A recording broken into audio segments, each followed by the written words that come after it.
Hey there YouTube lovers, my name is BB8 and today we are going to review F-Zero Maximum Velocity. Since this is the most recent addition to the NSO catalog, I thought it would make sense to review it. And my thoughts on this game are not that great. This is my opinion after all. I just personally think that Maximum Velocity is the weakest of the F-Zero series, and I thought I would share my opinion on the game. So, without further ado, let's get into it, shall we? For the gameplay, F-Zero Maximum Velocity plays out like the original F-Zero game on SNES in terms of boost mechanics. I wasn't really the biggest fan of the original's boost system, since it wouldn't allow you to activate a boost until the end of a lap, unlike F-Zero X and F-Zero GX, which added a bit more challenge to it by implementing the boost mechanic to the power gauge.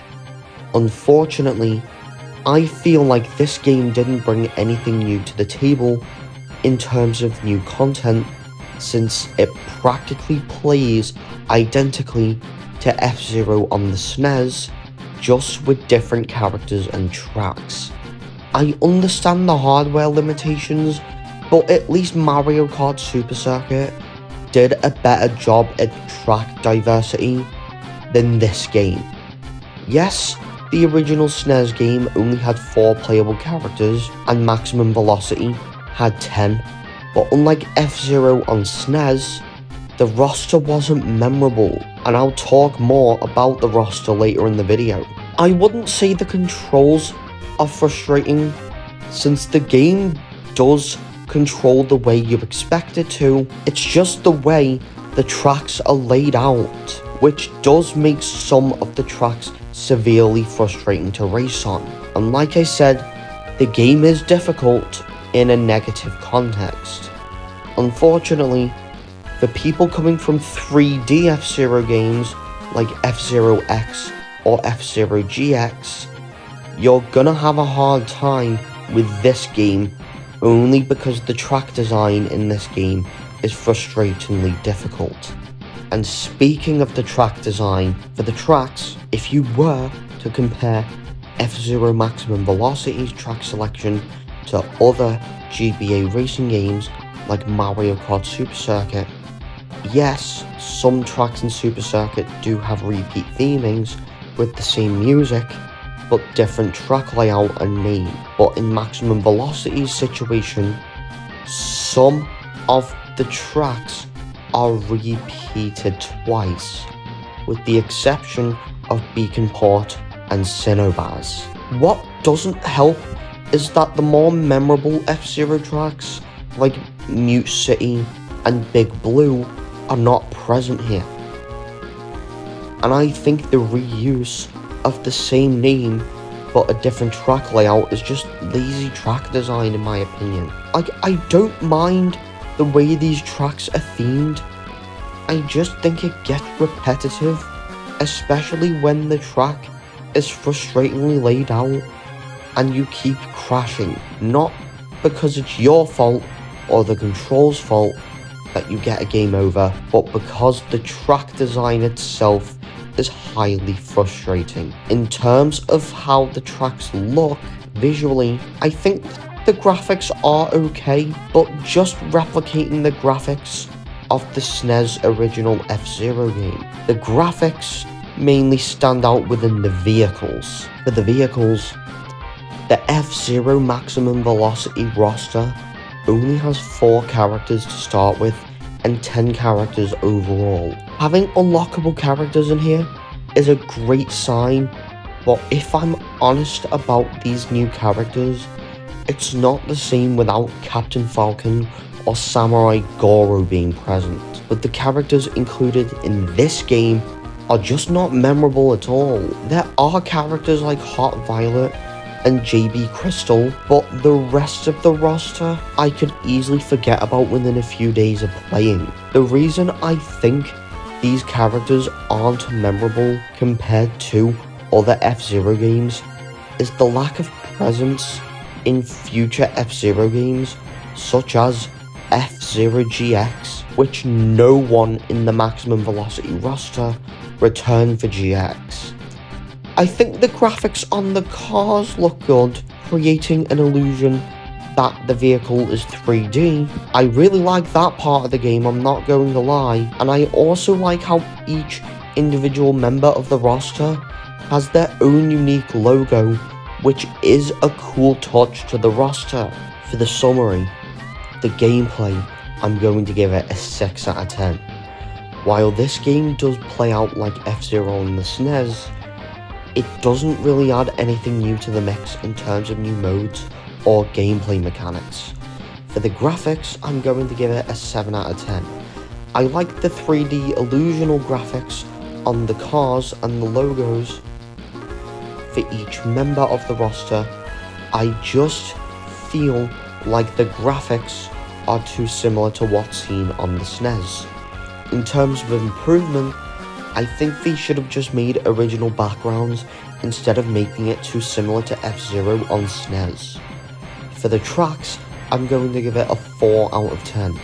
I don't mind the theming of these tracks, I just think that the way the tracks are laid out makes them really frustrating to race on, which makes it really easy to put the game down after 15 minutes of playtime. For the content, I'm going to give it a 4 out of 10. The game does not have enough to do apart from 6 unlockable characters. On your own, the game has Grand Prix and training, and that's practically it, nothing else. I preferred F-Zero X and F-Zero GX because of the amount of content both games had in them. This game barely had any replayability in it. At least other GBA games like Pokemon Pinball Ruby and Sapphire makes up in terms of replayability because of the amount of Pokemon there are to catch. For the characters, I'm going to give it a 4 out of 10. Due to them not being included in future F-Zero games, such as F-Zero GX, the characters in this game just aren't memorable like Captain Falcon or Samurai Goro. For the music, I'm going to give it an 8 out of 10.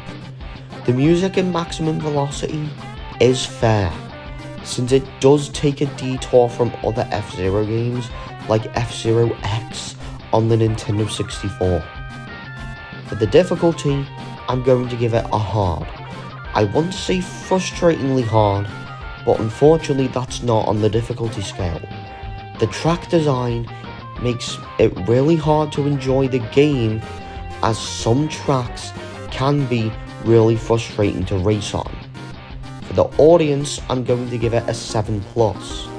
This game does contain cartoon violence in it, but due to the GBA's hardware limitations, it's limited.